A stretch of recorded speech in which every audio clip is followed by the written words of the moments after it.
Alors en fait, au départ, moi je faisais pas du tout ce métier. Je travaillais dans les effets spéciaux.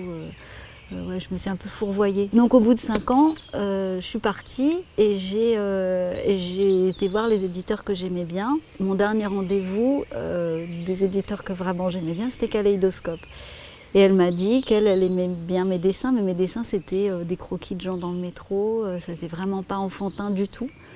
Et donc elle m'a proposé un texte qui était La tétine de Nina.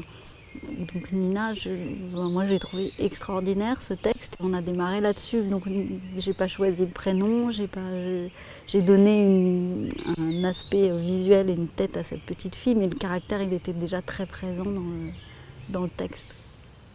J'ai fait pendant 15 jours que des petites filles espiègles. Donc là j'ai fait ces trucs-là, là, voilà. Mais en sachant pas du tout où j'allais, en faisant des petites filles espiègles. Et puis je l'ai rappelé pour reprendre rendez-vous. Et donc je lui ai montré ça. Et elle m'a dit, bon ok, je vous propose le texte et puis vous me faites un découpage. Et si ça colle, on fait ce livre. Donc j'étais à la fois très heureuse et complètement paumée. Parce que je ne savais pas comment on faisait un découpage. J'avais vraiment aucune base et je connaissais personne là-dedans. Enfin, donc j'ai fait un peu comme j'ai pu, quoi. Alors je dessinais, donc dans l'histoire, donc dans le premier Nina, il y a la petite fille, le loup et la maman comme personnage. Donc le loup, j'ai été à l'époque au zoo de Vincennes. Le truc c'est que c'était en hiver et les loups ils n'ont jamais voulu sortir de l'espèce de grotte là, de tanière. Donc c'était l'enfer, je me gelais avec mon carnet et j'ai jamais vu de loup. Voilà. Donc au bout d'1 heure et demie je suis partie. J'ai été au café, me réchauffer. Au café, il y avait un pauvre vieux gars avec son pauvre berger allemand pourri. Donc j'ai dessiné le berger allemand pourri. Et donc c'est parti de là. Pour Nina, j'ai fait plein de personnages jusqu'à ce qu'elle me plaise et jusqu'à ce qu'elle vive un peu. Enfin, que j'arrive à la faire déjà ressemblante d'une page à l'autre, parce que c'était mon angoisse au début. Que les enfants comprennent rien à l'histoire, parce que j'avais changé de façon de la dessiner. Et, ouais. Ça, c'était pour la forêt, donc j'ai été pareil. J'ai besoin de partir de choses réelles, donc j'ai fait plein de croquis dans la forêt, des arbres, des troncs d'arbres, même si après on ne les voit pas dans mes livres, moi ça me sert. Nina veut un animal, c'est un texte que j'ai reçu. Moi je suis toujours partante quand elle écrit une histoire de Nina, a priori. Alors je pars, c'est comme pour ce que je vous montrais sur les arbres, là j'essaye de toujours partir de croquis au départ de la réalité. Donc, voilà, donc là j'ai commencé à faire des croquis de chiens.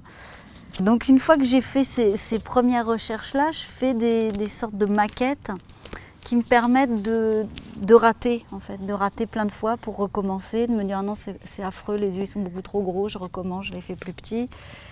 Et ainsi de suite. Et ça me permet aussi de tester le rythme, de voir si ça fonctionne ou pas, si les parents sont trop présents ou pas. Donc ensuite, j'ai fait un deuxième découpage. Non, c'est la 3e version, j'en ai perdu un entre temps. Qui là est proche de... Donc ça, c'est avant de passer à l'aquarelle.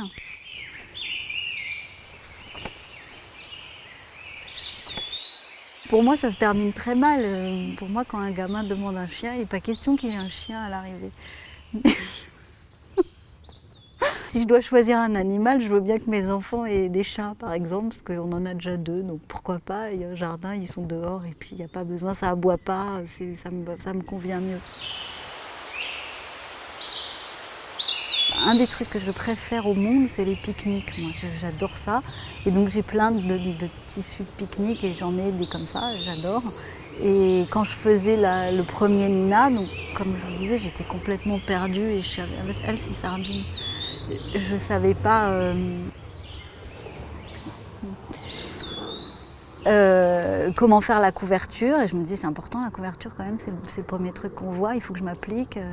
Et je ne savais pas quoi faire, et donc je ne saurais pas comment expliquer. J'ai commencé à faire ce cas de Vichy, et après, à partir du moment où c'était le même personnage qu'on reprenait, et je trouvais que c'était important peut-être qu'il y ait une unité, voilà. Pourquoi, du coup, je suis embarquée avec les Vichy, mais c'est pas...